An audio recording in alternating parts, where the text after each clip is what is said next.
बुद्धि का विकास होगा। और आज हम एक नई श्रृंखला शुरू कर रहे हैं भगवत गीता पर, कि आज इस पृथ्वी पर क्या प्रश्न महत्वपूर्ण है। जीवित रहने के लिए प्रश्न करना भी आवश्यक है। पहले मैंने कहा कि प्रश्न सभी प्रकार के व्यर्थ हैं, लेकिन उससे बुद्धि का विकास होता है। प्रश्न पूछने से नए प्रश्नों की खोज होती है। इसी प्रकार विज्ञान की खोज आगे बढ़ती है, ज्ञान की खोज आगे बढ़ती है।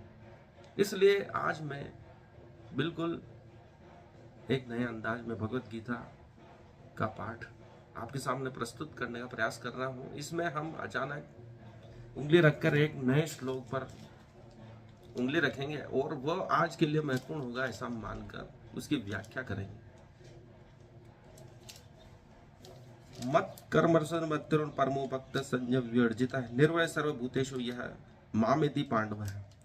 अर्थात हे अर्जुन, जो व्यक्ति सकाम कर्मों तथा मनोधर्म के कल्मश से मुक्त होकर मेरी शुद्ध भक्ति में तत्पर रहता है, जो मेरे लिए होकर कर्म करता है, जो मुझे ही जीवन लक्ष्य समझता है और जो प्रत्येक जीव में मैत्री भाव रखता है, प्रत्येक जीव से मैत्री भाव रखता है, वह निश्चित ही मुझे प्राप्त करता है। अर्थात आज हम ये सोचते हैं कि ये श्लोक हमारे लिए महत्वपूर्ण है। यह अध्याय 11 का 55वां श्लोक है। इसमें कृष्ण अर्जुन से कहते हैं, अर्जुन, जो व्यक्ति सकाम कर्मों तथा मनोधर्म के कल्मश से मुक्त होकर मेरी शुद्ध भक्ति में तत्पर रहता है, अर्थात सकाम या दूसरे प्रकार के कर्मों को बिल्कुल मुक्त होकर परमात्मा की भक्ति में लीन होकर कर्म करता है, तो वह मुझे ही जीवन लक्ष्य समझता है और प्रत्येक जीव में मैत्री भाव रखता है, यह निश्चित ही मुझे प्राप्त करता है। हम सोचते हैं कि जो हमारी बात नहीं मानता है, जो हमारे अनुकूल नहीं है, वह हमारा शत्रु है। लेकिन कृष्ण कहते हैं कि सभी के प्रति मैत्री भाव रखो। यत् पिंडे तत् ब्रह्मांडे, अर्थात प्रत्येक जीव में परमात्मा निवास करता है।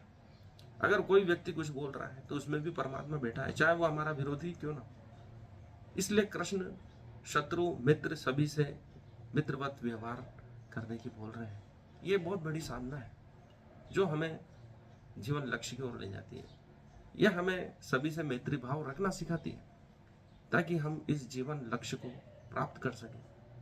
क्योंकि हम किसी से भी शत्रुता रखेंगे तो वह परमात्मा का अपमान होगा, क्योंकि उसमें भी वही परमात्मा बैठा है जो हमें बैठा है या किसी और में बैठा है।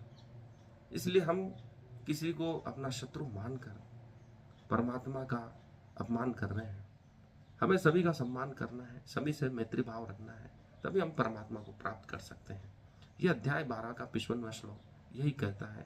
और आज ये पूरी पृथ्वी के लिए आवश्यक है, क्योंकि मित्रता की कमी हो रही है, शत्रु भाव बढ़ रहा है।